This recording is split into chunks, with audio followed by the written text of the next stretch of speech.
All right, let's talk about the 5 things that I love about the Twin Cities and the 5 things I don't so much love about the Twin Cities. Stay tuned.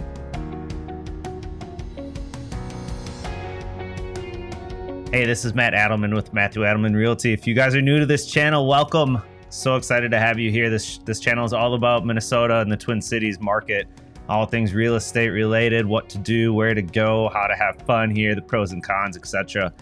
Love to have you hit that subscribe button down below. Hit the little bell so you're notified when a new video pops up. And more than anything, I'd love you to just connect and comment and be a part of this community. If you've got questions or thoughts or comments or need help with real estate, please reach out. So without further ado, let's get into the 5 things I absolutely love about the Twin Cities and the 5 things that drive me nuts. So I'm going to go through, I've got 5 different topics. I'm going to talk about the pros and cons of each one and give you guys a little more of a context and a little more flavor of what it's like here. So the first thing, let's talk about sports, professional sports teams. So the pro of sports in the Twin Cities is that we have almost every single major professional sports team program that is out there. We've got the 4 major men's sports.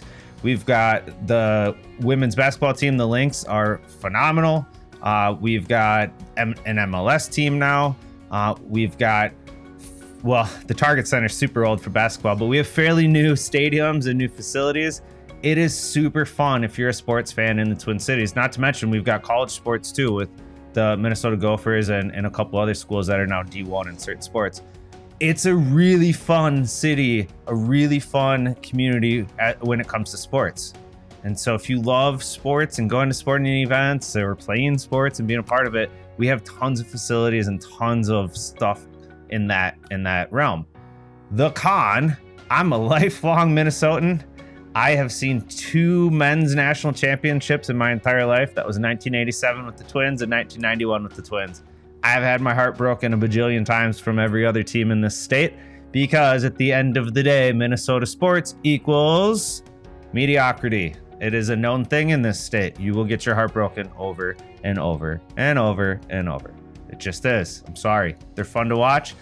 They don't win. Welcome to Minnesota. The second thing that I want to talk to you guys about is food and beverage, breweries, distilleries. The restaurant scene and the food and beverage scene in Minnesota is phenomenal. I don't know where this comes from, but at one point we were told Minnesota ranked number 3 in the entire country for food and beverage. So if you think about it, in 2019, we had, I think it was 13 different chefs slash restaurants that were nominated for James Beard Award. James Beard is like the Oscar or the Emmy of the restaurant world. 13 in Minneapolis and St. Paul. In 2002, we had, I think it was 8 different restaurants slash chefs that were nominated. We have five actual chefs that have won the full James Beard Award.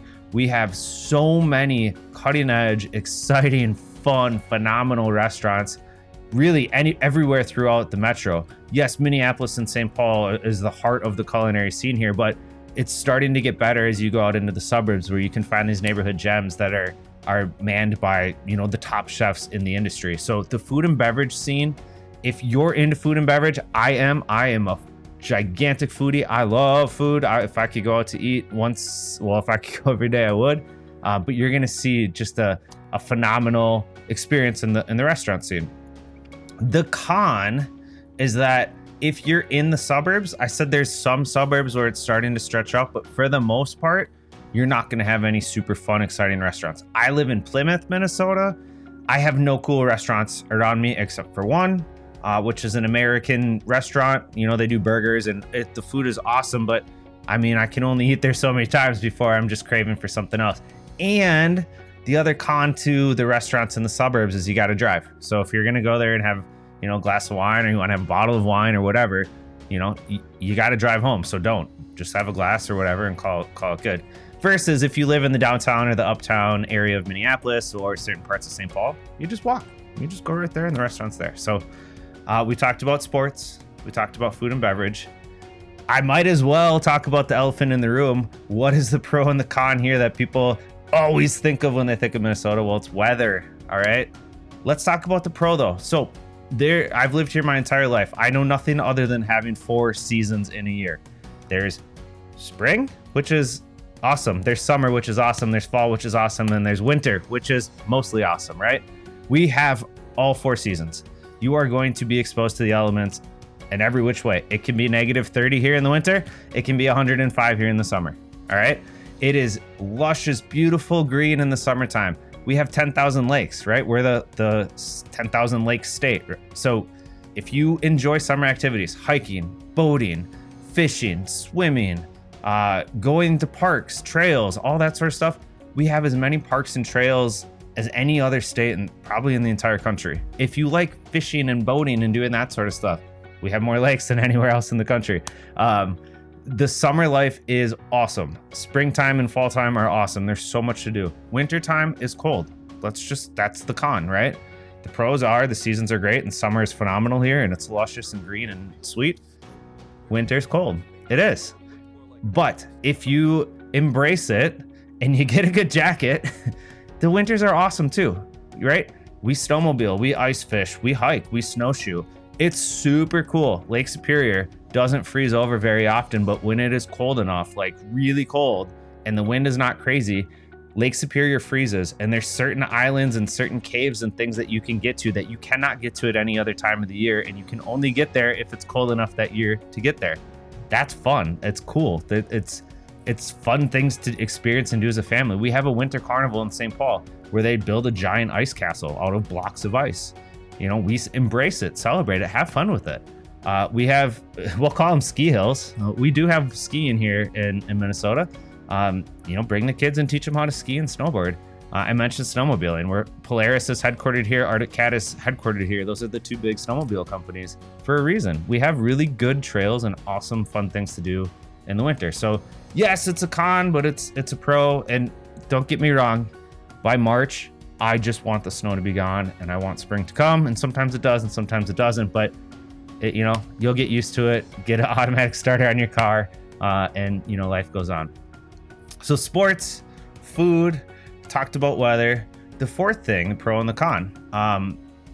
A huge pro of the Twin Cities in particular is that per capita, Minneapolis and St. Paul have the most Fortune 500 headquartered companies of anywhere in the entire country. So there are a lot, number 4 is going to be employment. There are a lot of employment opportunities and a lot of really stable, good employment opportunities with really great companies. So if you are looking to work, a lot of people that grow up in the Twin Cities, their dream as they're growing up through middle school and high school is to work at Target Corporation. A lot of people want to work at Best Buy. A ton of people that are into engineering and science and technology want to go to Medtronic or Boston Scientific. If you're into insurance and that sort of stuff, there's United Health Group. If you're into food and beverage, there's Cargill, there's General Mills, there's Land O'Lakes. ConAgra has a giant office here. There's so much to do in the food and beverage space in the Twin Cities. So the employment opportunities are endless. They really are. The only con to the employment side is if you're not into corporate America, there are plenty of jobs, so don't get me wrong, but it's a lot harder to find a fun, exciting job. There's not a huge tech startup company vibe. There's not a ton of entrepreneurship going on like there are in other parts of the country.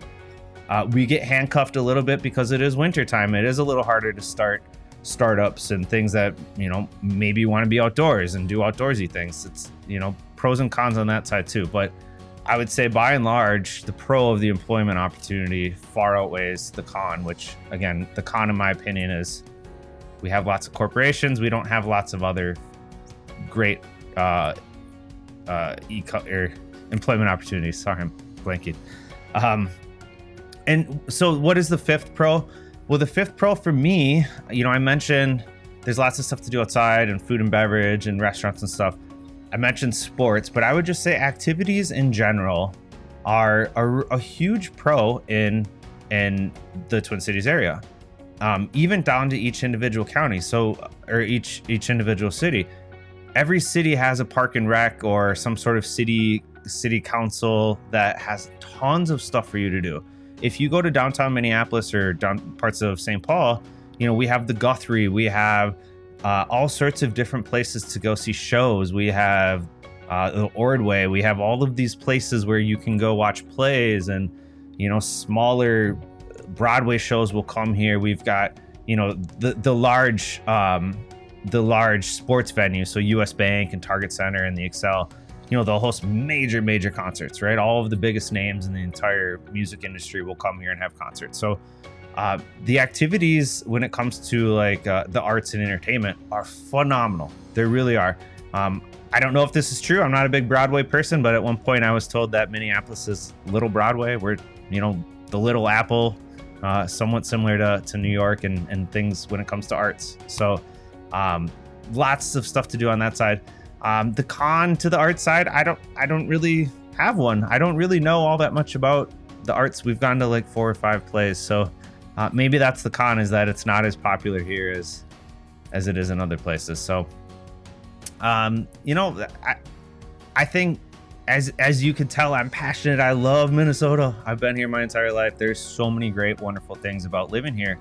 I by far think the pros outweigh the cons. I tried to be impartial here and give you guys both sides of the coin, but in some cases, there's just nothing but upside. So drop a comment below. If you're a native Minnesotan, what do you love? What did I miss? What should I get on this list next time? What are the cons I'm not thinking of? Please let me know. If as always you are looking for real estate help, if you're moving here, if you're selling, and you want to chat, please give me a call, shoot me a text, drop me a note below, and let's meet up. So with that, take care until next time. I will see you guys later.